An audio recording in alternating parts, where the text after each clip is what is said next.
Good evening. I hope you're comfortable. If you need to adjust your pillow, now's a good time. I'll wait. Okay, tonight I wanted to talk to you about the end of the universe. Not to worry you or anything, just to talk about it. The way you might talk about a distant relative you've never met, but who you know exists somewhere, doing their thing. And one day you'll probably cross paths. Except in this case, the crossing of paths is everything that has ever existed ceasing to be. But we'll get to that. First, I want to tell you about something that happened last Tuesday. I was at the Marquette Super One grocery store. That's the one on 3rd Street, not the one by the hospital, though both are fine stores. And I was looking at the cheese section. They have a very respectable cheese section. Not fancy, but reliable. And I noticed they had marked down some of the Gouda because it was getting close to the sell-by date. Nothing wrong with it, just the calendar moving forward like it does. And I thought, well, that's something. This cheese has an end date, a best-by date, after which it will still be cheese, technically, but not the cheese it was meant to be, not living up to its potential. And if no one buys it, eventually someone will have to throw it away, and that will be the end of that particular cheese's journey. Then I wondered if the universe has a sell-by date stamped on it somewhere. Maybe on the bottom, where we can't see it. Maybe it says best by, unknown, or just has one of those infinity symbols, which wouldn't be very helpful for planning purposes. I bought the Gouda. It was perfectly fine. I had some on crackers when I got home and watched the news for a little while, though the news was less enjoyable than the cheese. But that's what got me thinking about this topic. The end of things. How everything we know about has a beginning and an end. Except maybe the universe. Though scientists say even that has an end, probably, which seems almost rude when you think about it. That's something so big it contains everything. Every person, every cheese, every thought you've ever had, every time you've laughed or felt sad or noticed the way light comes through a window at a certain time of day, that all of it is temporary. Though I suppose temporary isn't quite the right word when we're talking about trillions of years. Let me back up. The universe is about 13.8 billion years old. That's what scientists tell us. I didn't verify this personally. I wasn't there. But it seems like they've done the math, and I trust them because they seem very careful about these things. They use telescopes and equations and peer review, which is when other scientists check your work, sort of like when you ask a friend to proofread an important email before you send it, except the email is about the fundamental nature of reality. 13.8 billion years is a long time, hard to picture. If you tried to count to 13, 8 billion, counting one number per second, it would take you about 437 years, which means you'd need to be very committed and also have discovered immortality, which would give you other things to think about besides counting. But even though the universe is very old, older than anything we can really wrap our heads around, it's going to end, probably. There are a few different theories, and I'll tell you about them in a bit, but first I want to tell you about Gene. Gene owned the hardware store here in town until he retired last spring. Marquette True Value, over on Front Street. Gene was at that store every day for 43 years. 43 years of helping people find the right size screw, or explaining the difference between latex and oil-based paint. 43 years of opening at 7 in the morning and closing at 6 in the evening, except Sundays when they closed at 4. I asked Gene once if he ever got tired of it. This was maybe 5 years ago. I was buying a new rake because my old rake had lost a meaningful number of its tines. That's what the metal parts are called, tines. And Gene was ringing me up, and I just asked him, "Gene," I said, "do you ever get tired of running this store?" And Gene looked at me for a second, kind of surprised, like no one had ever asked him that before. Which maybe they hadn't. Then he said, "You know, Joe, I thought I would. But every day, somebody comes in here with a problem. Their sink is leaking, or they need to hang a picture frame, or their fence blew over, and I get to help them fix it. And when they leave, their problem is solved, or at least they're on the way to solving it. So no, I don't get tired of it." Then he handed me my rake and said, "This is a good rake. Should last you 10, 12 years if you take care of it." He was right. It's been 5 years, and it's still a great rake. But Gene retired last spring, like I said. sold the store to a young couple from downstate. Nice people. They kept the name, which Gene appreciated. And now Gene spends his days doing other things. I see him at the library sometimes. He's learning about birds. He has a notebook where he writes down which birds he sees and where he saw them. He seems happy. The point is, even something that feels like it will go on forever, Gene running that hardware store, being there every day, a constant, reliable thing, even that ends. And it's okay. Gene's okay. The store is okay. It's different now, but it's okay. I think about that when I think about the universe ending. So let me tell you what scientists think will happen. And remember, you can close your eyes any time. That's allowed, encouraged even. This is supposed to help you sleep. The first theory is called the Big Freeze, also known as heat death, which is a confusing name because it's actually about everything getting very cold, but I didn't name it. In this scenario, the universe just keeps expanding forever, getting bigger and bigger, and as it expands, everything spreads out more and more. Stars burn out. New stars stop forming because all the hydrogen gets used up. Hydrogen is what stars eat, basically. They're like very large, very hot furnaces that run on hydrogen, and when they run out, they stop. Eventually, after an unimaginably long time, we're talking 10 to the power of 100 years, which is a 1 followed by 100 zeros, which is a number so big that if I started writing zeros now, I'd still be writing them when you wake up tomorrow. After all that time, even black holes evaporate.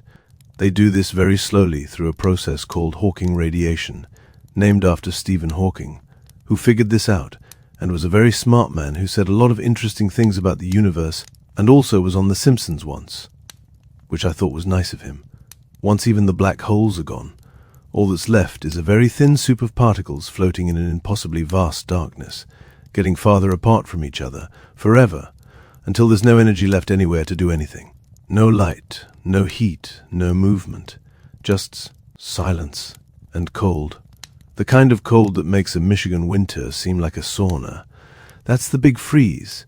It sounds lonely when you describe it like that. All those particles drifting apart in the dark, never to meet again. Like a family reunion, where everyone leaves at different times and forgets to exchange numbers. But you know what? Those particles won't know they're lonely. They don't have feelings. They're just particles. And in a way, they'll be at rest. Finally, after billions and billions of years of being pushed around by forces and reactions and the general busyness of existence, they'll just be, quietly, peacefully. There's something almost nice about that. The second theory is called the Big Rip.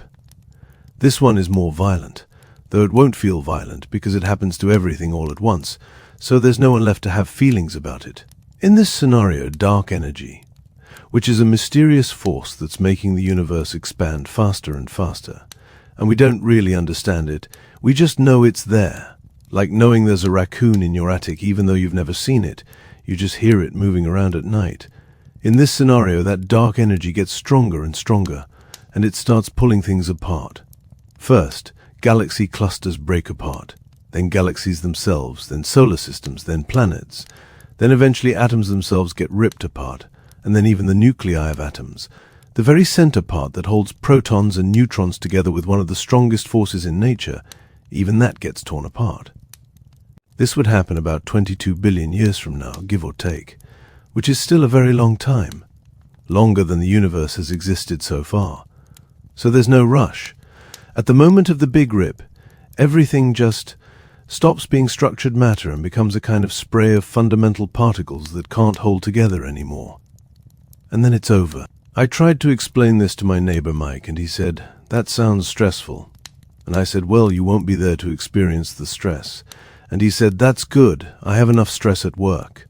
And then he went back to trimming his hedges. Mike works in insurance.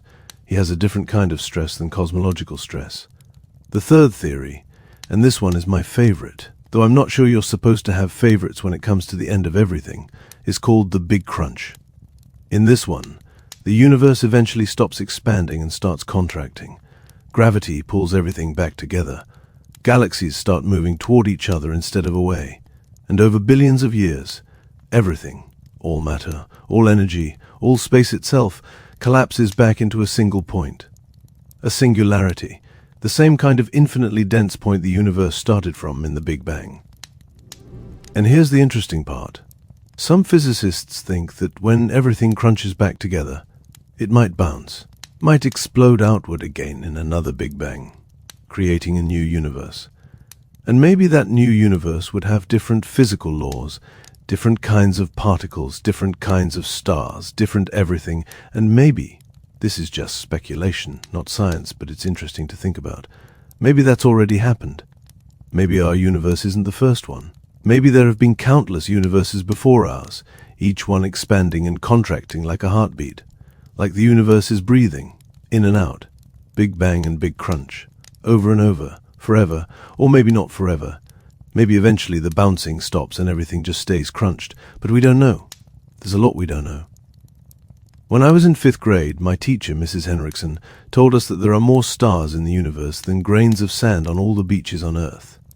I remember thinking that couldn't possibly be true. I'd been to the beach in Traverse City the summer before, and there was a lot of sand. A truly unreasonable amount of sand. I got sand in my shoes and my socks and my sandwiches. Sand everywhere. But Mrs. Henriksen was right. There are about 100 to 400 billion stars in our galaxy alone, and there are about 2 trillion galaxies in the observable universe. That's more stars than grains of sand. By a lot. And every single one of those stars is a sun to someone. Well, not to someone, probably. Most of them don't have planets with people on them as far as we know. But they could. And even if they don't have people, they have something. They have light. They have gravity. They have an effect on the space around them. They matter. Even the stars that no one will ever see because they're too far away and their light will never reach us. Even those stars matter. They exist. They burn. And eventually they'll burn out. And that will be the end of their particular story. But for now, they're there. Doing their thing. Being stars. I find that comforting somehow. Last fall, I went to a funeral for Dorothy Kemper. She was 97 years old. Taught piano lessons here in town for 60 years. Almost every kid in Marquette from about 1955 to 2015 took piano lessons from Dorothy at some point. I took lessons from her when I was 8. I wasn't very good. I could never get my left hand to do something different from my right hand. It felt like my brain wasn't wired for it. But Dorothy was patient with me. At her funeral, her son talked about how Dorothy believed that teaching piano wasn't really about the piano. It was about teaching kids that if you practice something, anything, regularly, with attention and care, you get better at it.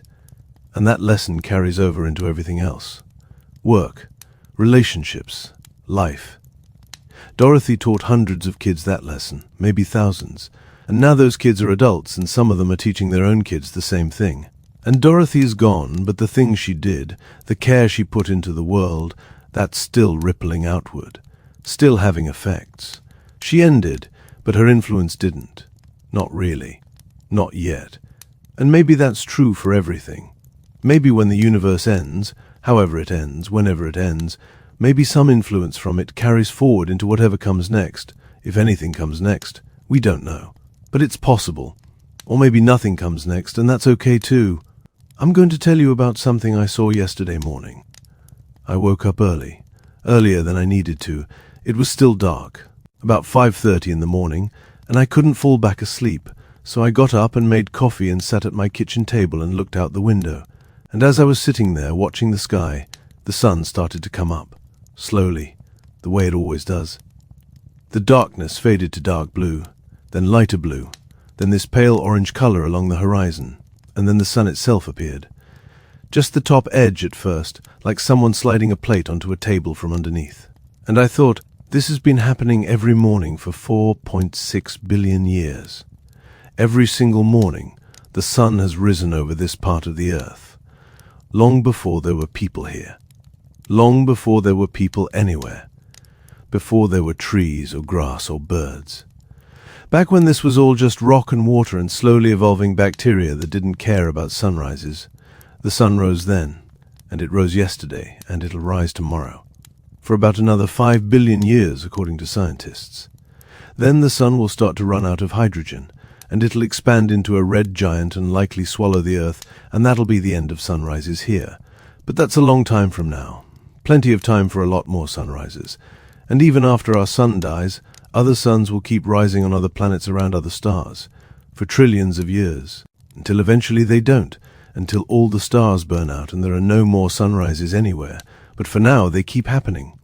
Reliable. Quiet. Free to anyone who wakes up early enough to watch. I finished my coffee and took a shower and went to work. It was a Thursday, nothing special, but I felt good.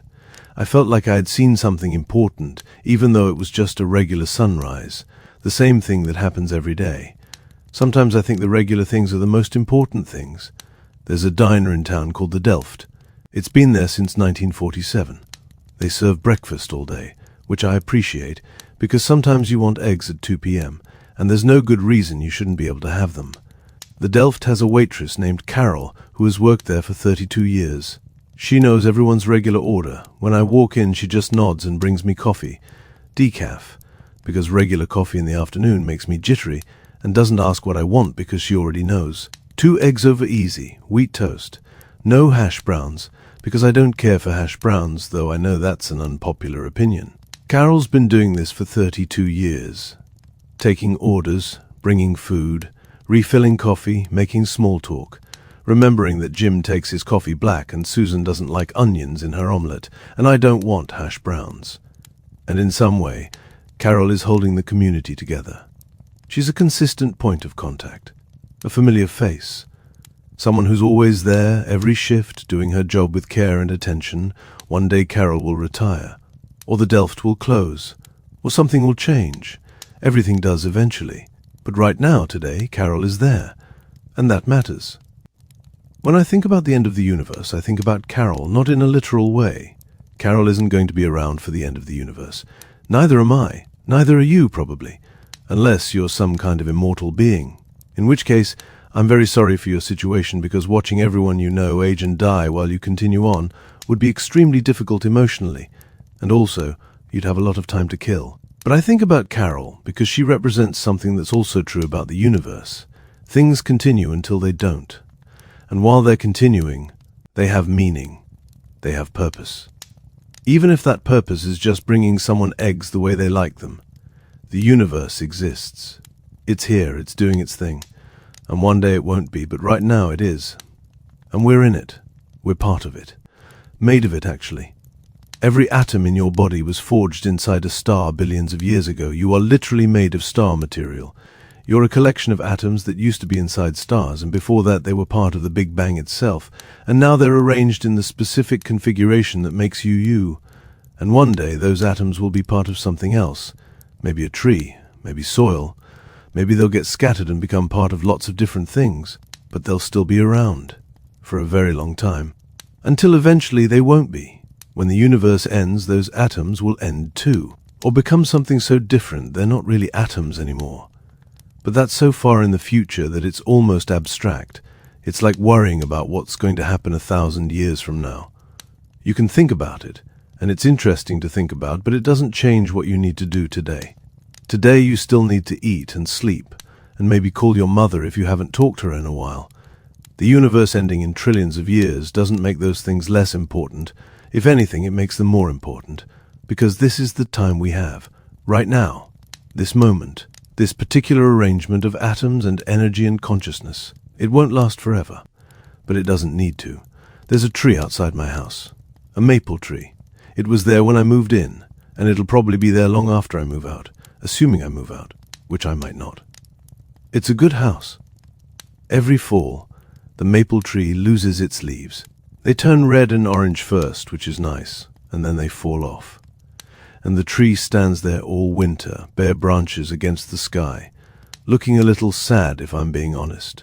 Vulnerable, like it's given up. But it hasn't given up.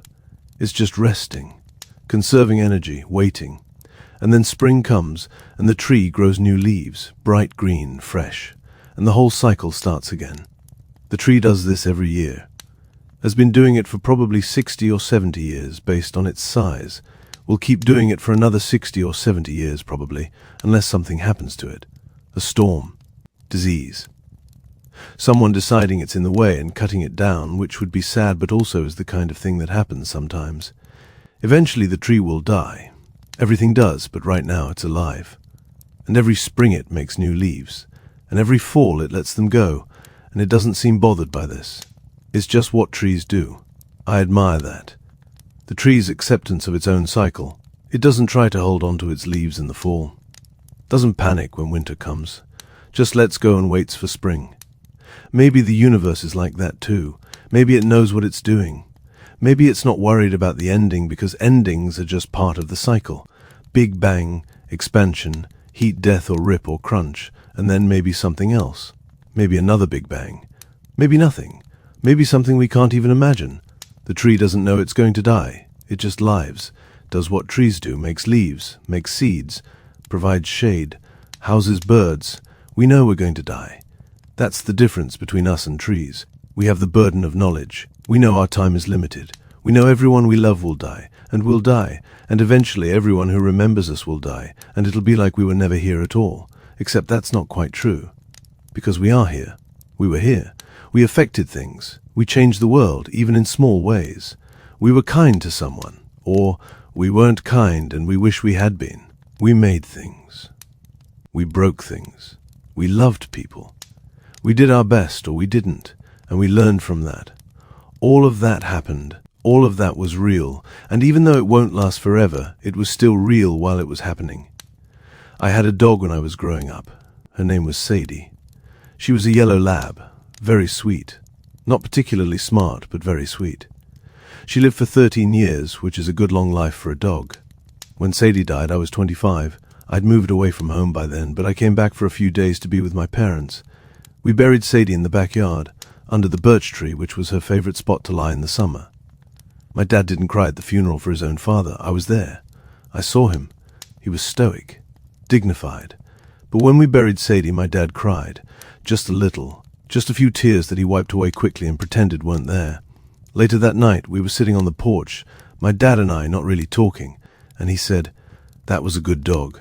And I said, "Yeah, she was." And he said, "She had a good life. We gave her a good life." And that was true. Sadie had a very good life. She had a yard to run in, and people who loved her, and probably too many treats, if I'm being honest.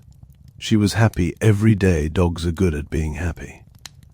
Sadie has been gone for 15 years now. I still think about her sometimes. The way she would get excited when anyone came to the door, even if it was just the mailman. The way she would rest her head on your knee when you were sitting down, very gently, and just look at you with those big brown eyes that seemed to say, "I'm here. I'm with you. Everything is okay. Sadie's gone." But the love I had for her isn't gone. It's still with me. It's part of who I am. She changed me, made me a little bit kinder, I think. A little bit more patient. You learn things from dogs, important things about loyalty and forgiveness and living in the moment. So even though Sadie doesn't exist anymore as a physical being, something of her continues. In me, in my parents, in the ground under the birch tree. And I think that's true for everything. Everyone you've ever loved. Every moment that mattered to you, they're still with you. Not literally, not physically, but they're part of your story, part of the structure of your consciousness, the shape of your soul, if you believe in souls, which I'm undecided about but open to. When you die, you take those memories with you. They end when you end, but while you're alive, they're alive, and that means something. It's 11:23 p.m. right now. I'm looking at my clock, an old digital clock with red numbers that are too bright at night, but I've gotten used to it. Somewhere on the other side of the world, it's morning. Someone is waking up, making coffee, looking out their window at a sunrise, maybe thinking about the day ahead, or maybe not thinking about anything in particular, just being awake, being alive, being a person in the universe. In a few billion years, that person will be gone. The sun they're watching will be gone. The planet they're standing on will be gone. But right now, none of that matters.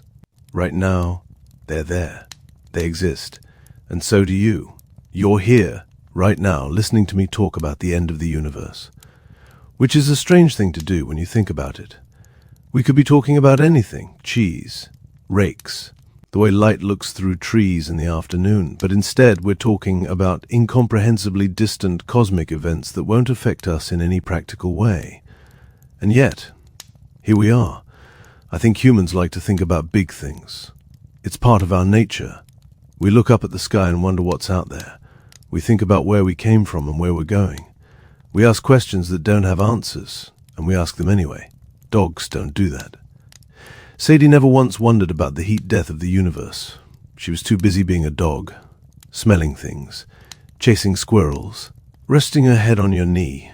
Maybe dogs have it figured out. Maybe they're enlightened and we're the ones overthinking everything.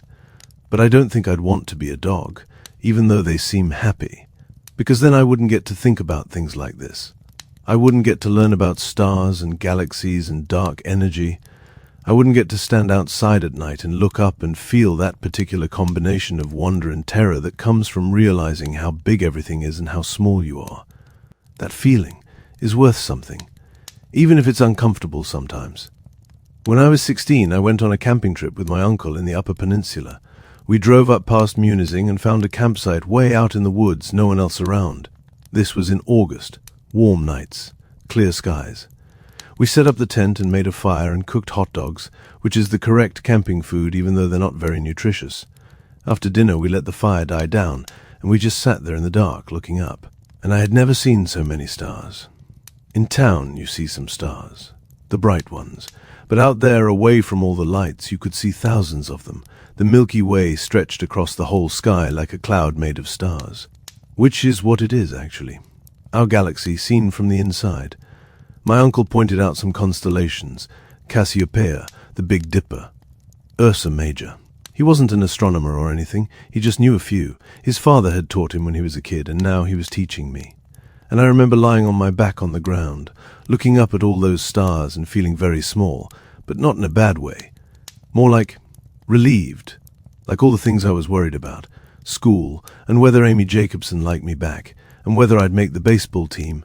All of that suddenly seemed less heavy, because I was just one person on one planet, in one solar system, in one galaxy, among billions of galaxies. And all of it was going to be okay, one way or another, because the universe was so much bigger than my problems. I didn't figure out how to say any of that to my uncle. I just said, "There's a lot of stars." And he said, "Yep." And we lay there for a while longer, not saying anything, just looking up. That was 24 years ago. My uncle passed away 2 years ago. Heart attack. Very sudden. He was only 63. Too young, but I still remember that night. The stars, the quiet, the feeling of being small in a good way. And when I think about the end of the universe, I think about that night. Because even though all those stars will eventually burn out, they're there now. They were there then. And someone got to see them. My uncle and I got to share that moment.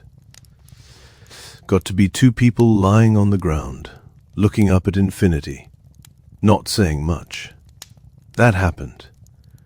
That was real. And nothing can take that away. Not time, not death. Not even the heat death of the universe billions of years from now. It happened. We were there. There's a physicist named Carlo Rovelli who wrote a book about time. I read some of it, but I'll be honest, I didn't understand all of it. He's much smarter than I am, and he uses a lot of equations. But one thing he said stuck with me. He said that time might not be fundamental, that it might just be something that emerges from other, more basic things, the way temperature emerges from the movement of atoms. And if time isn't fundamental, then maybe it doesn't make sense to talk about before the Big Bang or after the end of the universe. Maybe those concepts don't mean anything. Maybe the universe just is, all of it, all at once. Past, present, and future, all existing together in some way we can't perceive because we're trapped inside time, which would mean that every moment is always happening. Somewhere, somehow, that camping trip with my uncle is still happening. Somewhere in the structure of space-time, there are two people lying on the ground looking up at stars, and they always will be. That moment is permanent, fixed, real. And this moment, right now, you listening to me talk, this moment is permanent too. It's part of the universe, part of the grand total of everything that ever happened. You're part of that. You matter. Not in a cosmic sense, maybe. The universe won't be significantly different because you existed. But you matter to the people around you. You matter to yourself. And that's enough. More than enough, actually. I think we put too much pressure on ourselves to matter in big ways, to leave a legacy, to be remembered, to do something important. But most of life is small things. Making breakfast, going to work, talking to your neighbor, petting a dog, watching the sunset, being kind to someone when you could just as easily not be. Those things matter too. Maybe more than the big things. Because you actually do them. They're real. They're your life. And at the end of your life. Not the end of the universe, but your end, which will come much sooner and is more relevant to your day-to-day planning. At the end of your life, it's the small things you'll remember. Not your achievements, not your failures, the moments, the people, the way someone laughed, the smell of coffee in the morning, the feeling of sun on your face. That's what life is. Those little things, stacked up, day after day, until eventually there are no more days. And that's okay. It has to be okay, because it's what happens. I'm not afraid of dying. Or I am, but not as much as I used to be, because I figure it's like falling asleep, and falling asleep is nice. You lie down, you close your eyes, you let go, and then there's nothing for a while, and that's peaceful. Maybe death is like that. Just a long sleep. No dreams, no thoughts, no awareness of time passing because you're not there to be aware of it. Or maybe there's something else. I don't know. No one does. Anyone who says they know for sure is guessing. They might have faith, which is different from knowing, but no one has come back to tell us definitively what happens. So we're all in the same boat, uncertain, waiting to find out. But I don't think we need to be afraid. Whatever happens, it's natural. It's what every living thing does eventually. We'll be in good company. Every person who has ever lived has died, well, except the ones who are still alive, but eventually they will too. It's universal, literally universal. Everywhere in the universe things begin and end. Stars, planets, galaxies, dogs, people, relationships, conversations. Everything ends. But right now things haven't ended. Right now we're here, in the middle of our story. And that's where all the good stuff happens. In the middle. Beginnings are exciting, but they're over quickly. Endings are meaningful, but they only make sense because of everything that came before. The middle is where you actually live. Where you do things. Where you make choices and mistakes and memories. So maybe instead of worrying about the end, whether it's our end or the universe's end, maybe we should focus on the middle. On now. On this moment. This particular Tuesday or Wednesday or whenever you're hearing this. This particular arrangement of atoms that makes you you. This particular opportunity to be alive, to be conscious, to be part of the universe's long, slow process of understanding itself, because that's what we are in a way. We're the universe looking at itself, thinking about itself, wondering about its own end. The universe made stars, and stars made heavy elements, and heavy elements made planets, and on at least one planet, maybe more, we don't know yet, those elements arranged themselves into living things, and those living things evolved, and became more complex until some of them became conscious, became aware, became us. And now we can look up at the sky and understand at least partially what we're looking at. We can measure the distance to stars. Calculate the age of the universe. Predict its end. The universe has become aware of itself. Through us. And that's, I don't know. That's something. That matters. Maybe not in a cosmic sense. Maybe the universe doesn't care that it's become self-aware. Maybe it doesn't care about anything. Maybe caring is something only we do. But we do care. We care about things, about each other, about the world, about meaning and purpose and beauty and truth. And as long as we're around, that caring matters. It's real. It affects things. So even though the universe will end and will be gone long before that happens, and eventually it'll be like none of this ever existed at all, even knowing that, we can still care, we can still try, we can still be kind, we can still watch the sunrise, still make coffee for someone we love, still help a neighbor fix their fence, still teach a kid how to play piano, even if they're not very good at it, because the point isn't really the piano. The point is the care. I'm going to pause here for a second, because I want to make sure you're still comfortable. If you need to shift your position or adjust your blanket, go ahead. I'll be here when you're ready. Okay. There's a man who lives down the street from me named Warren. Warren is 81 years old. He walks every morning at 6 a.m., rain or shine. I know this because I see him sometimes when I'm having my coffee by the window. Warren walks the same route every day. Down Spruce Street, left on 4th, around the park, back up Spruce. Takes him about 40 minutes. He walks slowly but steadily, always wearing the same blue windbreaker, even in summer. I asked him once why he walks every single day, and he said if I stop, I might not start again. That made sense to me. Warren's wife died 6 years ago. Her name was Linda. I didn't know her well, but I'd see them together sometimes at the grocery store or the library. They had that comfortable way of being together that people develop after a long time. Not talking much, but moving in sync, knowing what the other person was thinking. After Linda died, Warren kept walking. Same time, same route, every day. And I think the walking is how Warren deals with the fact that Linda is gone. It's his way of continuing, of having structure, of proving to himself that life goes on, even when it feels like it shouldn't. The universe is like that too, in a way. It just keeps going. Stars keep burning, planets keep orbiting, galaxies keep drifting apart. The universe doesn't stop because something ends. It continues until it doesn't. Warren will stop walking one day, when he can't anymore. Or when he dies, which will probably happen eventually, though I hope not for a long time because Warren seems like a good man and the neighborhood would be different without him. But until then, he walks. Every morning. Because that's what he does. That's his thing. We all need a thing, I think. Something that gets us up in the morning. Something that gives shape to our days. It doesn't have to be important or impressive. It just has to be yours. For Warren, it's walking. For Carol at the diner, it's bringing people eggs the way they like them. For Jean, it was selling hardware for 43 years, and now it's learning about birds. For my uncle, it was teaching his nephew about constellations. For me, I'm still figuring out what my thing is. Maybe it's talking to you about the end of the universe.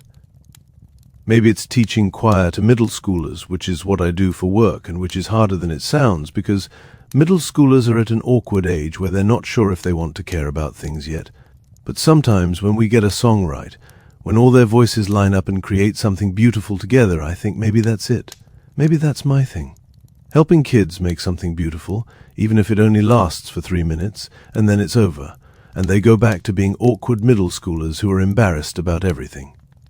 Those 3 minutes matter, though. While they're happening, they're real. There's a concept in Buddhism. I'm not Buddhist, but I read about this once, called impermanence. It's the idea that everything is constantly changing, nothing stays the same, nothing lasts forever. And suffering comes from trying to hold on to things that are impermanent, trying to keep them from changing when change is their nature. The Buddhist approach is to accept impermanence, to appreciate things while they're here, knowing they won't be here forever, and to let them go when it's time without clinging. I think about that a lot. My coffee gets cold while I'm drinking it. That's impermanent. The maple tree outside my house loses its leaves every fall. Impermanent. Sadie died. Warren's wife died. My uncle died. Everyone dies. Impermanent. The sun will burn out. The earth will be consumed. The stars will all go dark. Everything is impermanent. And the Buddhist would say yes. Exactly. That's the nature of reality. So stop trying to make things permanent and just be here now, appreciating what is while it is. Which sounds good in theory, very wise. But in practice it's hard, because we love things, we love people, and when you love something you want it to stay, you want to hold on to it, you want to protect it from time and change and entropy. But you can't. All you can do is love it while it's here, that's all any of us can do. Last spring I planted tomatoes in my backyard. I'd never grown tomatoes before, I'm not much of a gardener. But I thought, why not try? I bought some plants from the hardware store, from Jean actually, this was right before he retired, and I planted them in a little plot by the back fence. I watered them every day, watched them grow, put cages around them so they'd have support, and in late July I got my first tomato. Just one.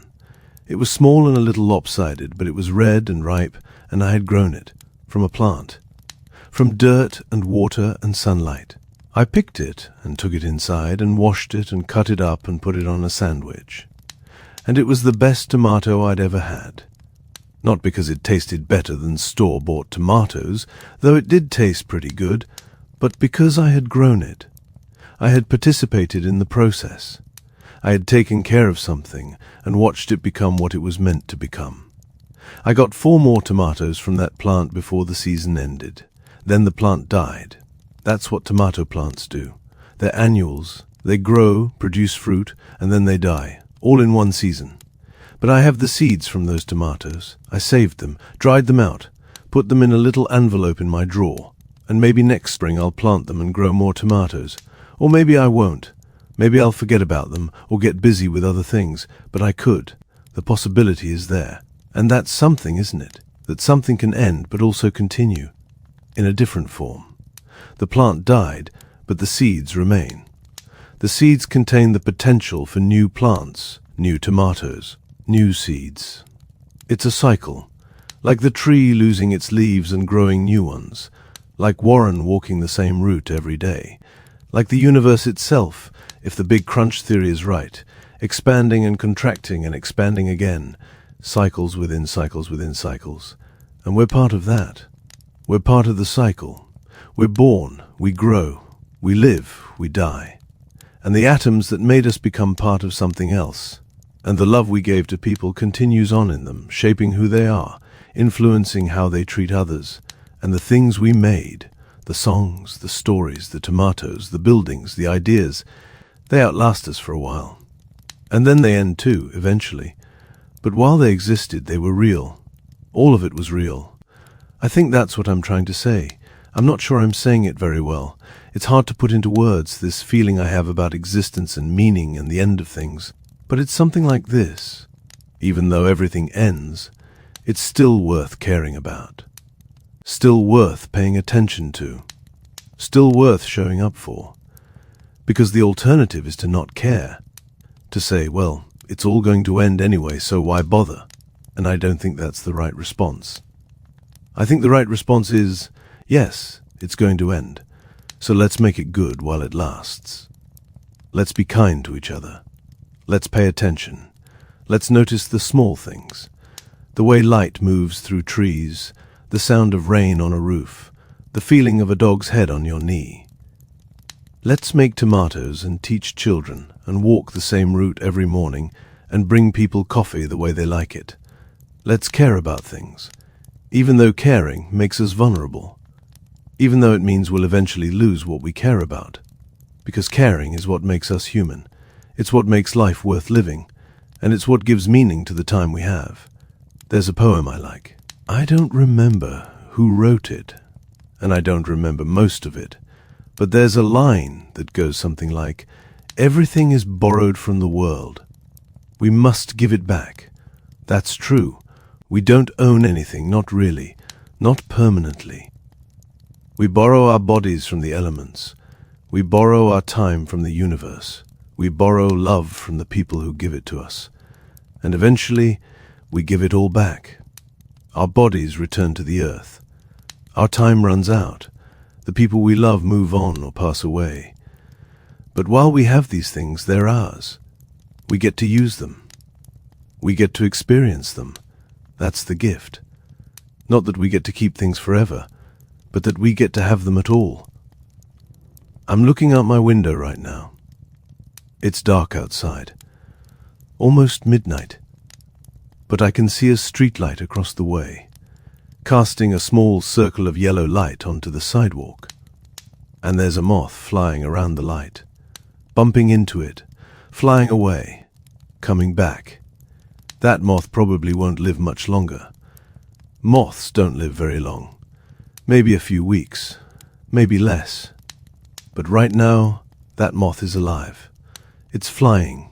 It's drawn to the light, for reasons only the moth understands, or maybe doesn't understand but just feels compelled by instinct to do. And in a few minutes that moth will fly away, and I'll never see it again. And sometime soon that moth will die, and it will be like that moth never existed, except it did exist. I saw it. Right now, at 11:47 p.m. on a Tuesday night in Marquette, Michigan, a moth flying around a streetlight. That happened. That was real. And now it's part of my memory, part of my experience, part of the total sum of my life. One moth, one moment. But it mattered. At least to me, at least right now. Maybe that's all anything needs to do, just matter to someone, just be witnessed. Just be part of the grand total of experiences that make up consciousness in the universe. The moth doesn't know I'm watching it, doesn't know I'm thinking about it in the context of the end of the universe and the nature of impermanence and what it means to be alive. The moth is just being a moth, and that's enough. More than enough, actually. When my grandmother was dying, this was about 10 years ago, I went to visit her in the hospital. She had pneumonia, and she was 92 years old, and her body was just worn out. Too tired to keep fighting. I sat with her for a while. She was sleeping most of the time, but occasionally she'd wake up and we'd talk a little. She was on a lot of medication, so sometimes she didn't make complete sense, but that was okay. At one point, she woke up and looked at me and said, "Joey." She always called me Joey, even though everyone else calls me Joe.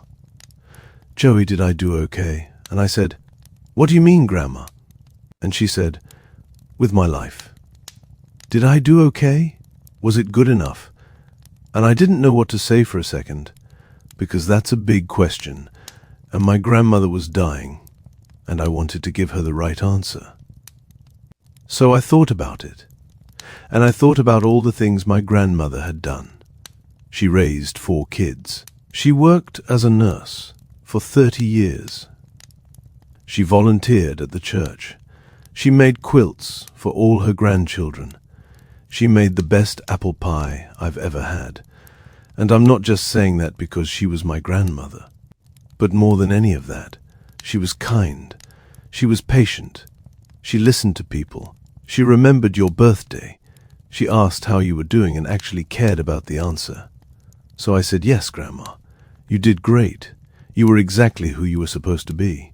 And she smiled a little and closed her eyes and went back to sleep. She died 2 days later, but I think about that conversation a lot.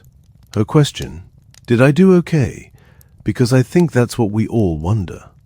At the end, whether we did okay, whether our lives mattered, whether we were good enough. And the answer is, yes. If you cared about people, if you tried your best, even when your best wasn't very good, if you showed up, if you paid attention, if you were kind more often than you were cruel, if you noticed things, if you loved something, anything, even just a little bit, then yes, you did okay. You were good enough. Your life mattered. Not in some grand cosmic sense, maybe. Your life won't change the trajectory of the universe, won't prevent the heat death or the big rip or whatever ending is waiting for us trillions of years from now. But that was never the point. The point was to be here, to be alive, to be part of this strange, temporary, beautiful thing called existence. And you are. You're doing it right now. Just by being alive, just by listening to this, just by existing. You're part of the universe, part of its story, part of the long, slow process of matter becoming aware of itself. And that matters. I promise you, it matters. It's getting late. You should probably sleep soon if you haven't fallen asleep already. That's okay if you have. That's kind of the point. I won't be offended. But before you go, I want to tell you one more thing. Earlier I talked about how the universe might end in the big crunch, how everything might collapse back together and then bounce out again in a new big bang, a new universe. And I said that was my favorite theory, though you're not supposed to have favorites. But I've been thinking about why it's my favorite, and I think it's because it feels like hope. Not that we'd be there for the new universe. We wouldn't. We'd be long gone, trillions of years gone. But the idea that something could come after, that the universe could, in some sense, continue, that death isn't an ending but a transition, that seems comforting.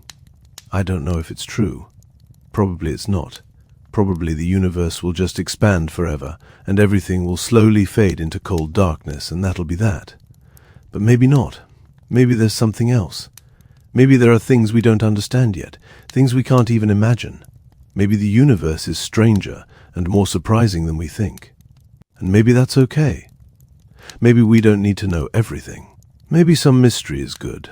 Maybe it's enough to be here now, to do our best, to be kind, to pay attention, to watch the sunrise, to plant tomatoes, to teach children songs, to walk the same route every morning, to bring people coffee the way they like it, to love things even though they're temporary, to care even though everything ends.